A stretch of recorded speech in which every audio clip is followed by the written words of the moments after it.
on behalf of everyone from Sydney here today, welcome to Sydney.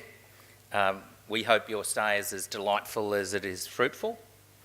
I wanted to take this opportunity to talk to you briefly about some of our experiences with research-guided collaboration, and particularly how we got buy-in from the elected council at Marrickville and from its staff more broadly to a very new, highly collaborative and a very integrated approach to urban water management, which is now morphed into a place-based infrastructure planning and design initiative that I'll share with you a little bit later.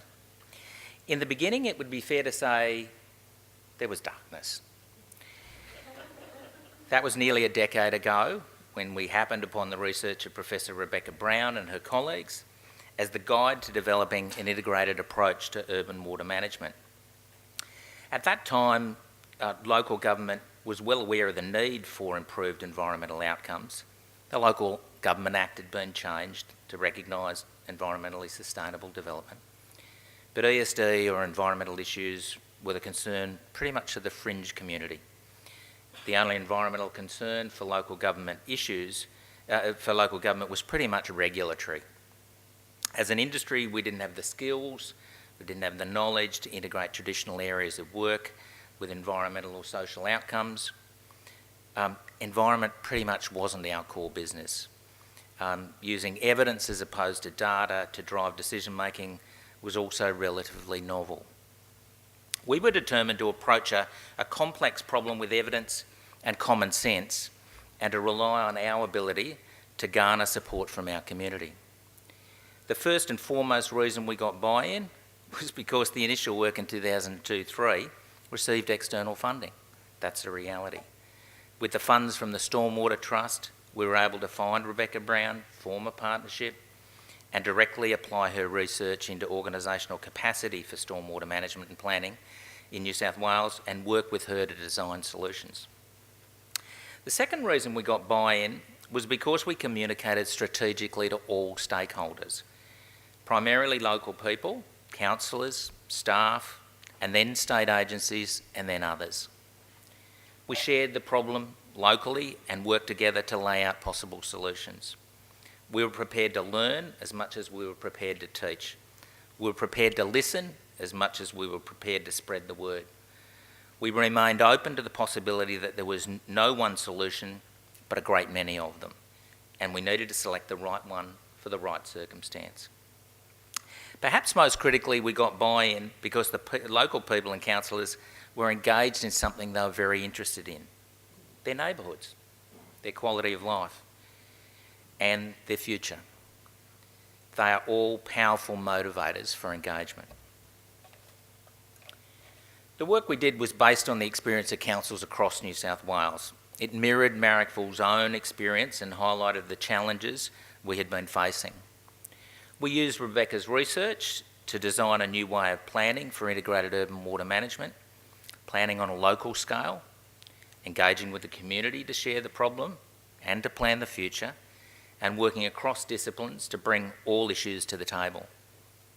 We got buy-in because we brought the scale of the problem down to a local one. We engaged with the local people in the planning. People for the first time could engage in dialogue as it was about their own neighbourhood. We were able to demonstrate that many single-issue technical solutions had failed to address the problem, as all the other parts of the equation had not been addressed. Technical solutions are important, but will fail without community, institutional and political support. We got buy-in because we looked at the whole of the local area. We mapped the state of the place: social, physical, organisational. Information all people could relate to and engage with. We maintained buy-in because we kept communicating with and working at all levels: grassroots, community, councillors, senior staff, through to state agencies. We communicated the same message to all levels. We got buy-in because we took calculated risks. We did things that were and still are perceived as risks in the local government industry. In 2007, we got absolute traction for our work when we proposed a sustainable source of funding to expand and continue the work. Since then, it's become core business. The funding source allowed staff to work on the institutional challenges of integration and now integrated urban water management is no longer a fringe issue at Marrickville. It's pretty much core business. We now have engaged deeply with many people in the community. We've assisted 3 community-led water projects get off the ground and have just finished installing our 7th rain garden. Each one has come out of a local planning process where community have been engaged and have driven the outcomes, where staff have listened and learned a great deal about integration and engaging communities in decision making. We still have a great deal to learn, and the research partnership, a constant theme in this journey, continues to provide opportunities for Marrickville Council. Opportunities to learn, to listen, to trial, to take calculated risks, to be supported, to share, and above all, according to Jean and Jan, to make friends. And this is what this sort of forum is about. Marrickville Council is now venturing further into the brave new world of integration and collaboration. We've started a new initiative called Connecting Marrickville. We are using the research from the CRC every day as part of that project.